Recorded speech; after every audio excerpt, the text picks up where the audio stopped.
Planet Dolan.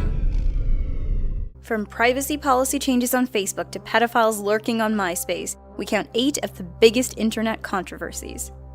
Hey everyone, my name is Melissa. I'm here to caress your brain cells with weird facts from all over the world. Number 8. On Google Maps, users have the ability to go to what's called Street View, which can be a handy tool for many reasons. But others aren't impressed. The issue of Google invading the privacy of others was raised in 2007, when a California woman entered her address and looked at her house on Street View. When she zoomed into the window, her cat was found looking out of it.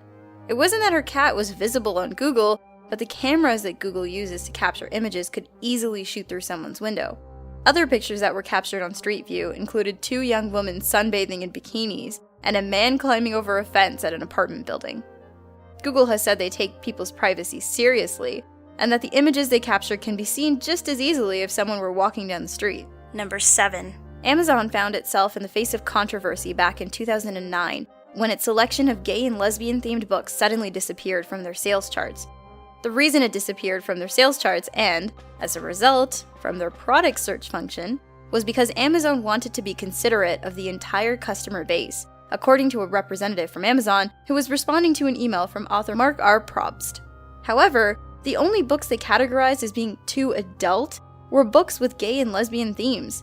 Many authors of said books even noticed their bestseller rankings disappear as a result.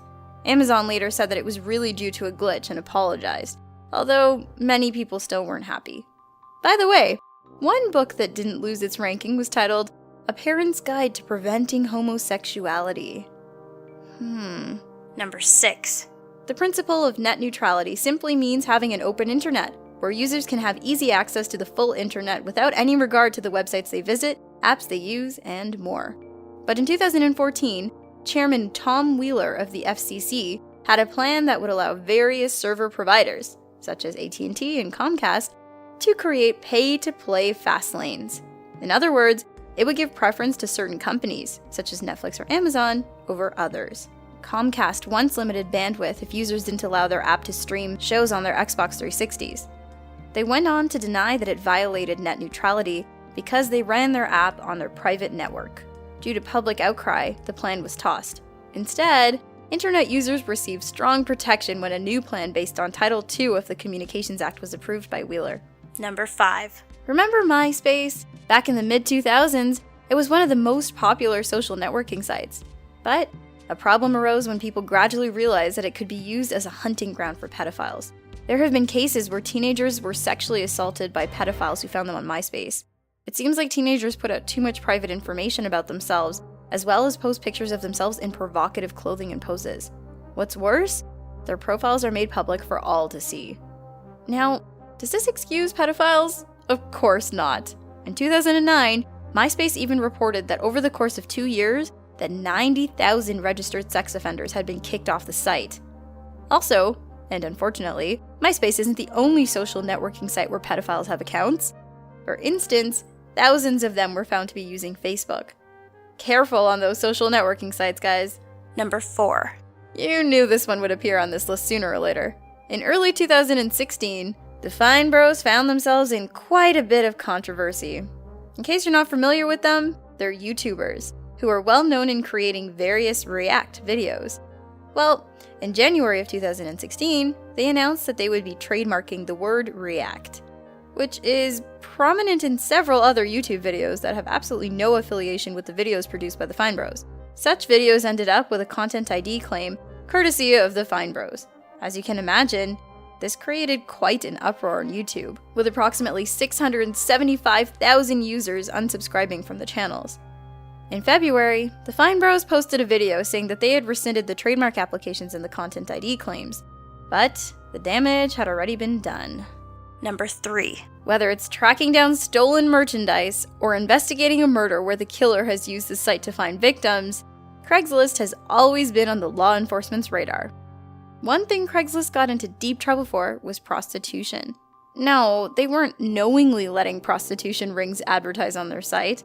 It turns out that Craigslist once had an erotic services category where such advertisements would be posted. This led to several arrests of prostitutes and their clients. It also led to law enforcement accusing Craigslist of empowering prostitution. The accusation has, of course, been denied by the site. However, Craigslist has since changed their erotic services category with an adult-oriented area, which is constantly monitored by employees.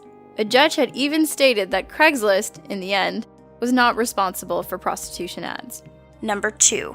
Facebook might be the most popular and widely used social media site on the internet, and had faced some controversy back in 2009.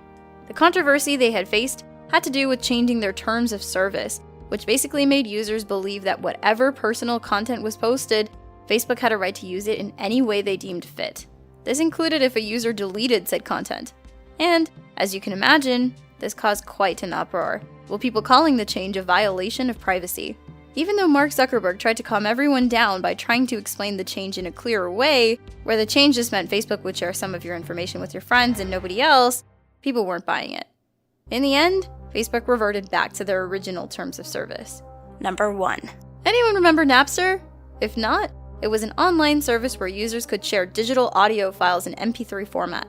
This was in the early days of downloading music, and, at the time, seemed like a good idea. But then the controversy set in. The creators of Napster, Sean Fanning, John Fanning, and Sean Parker, failed to realize their new creation was a hotbed for copyright infringement. The company's legal troubles began when Metallica found that a demo of their song, I Disappear, was circulating around the network. Radio stations had began playing the song prior to the song's release.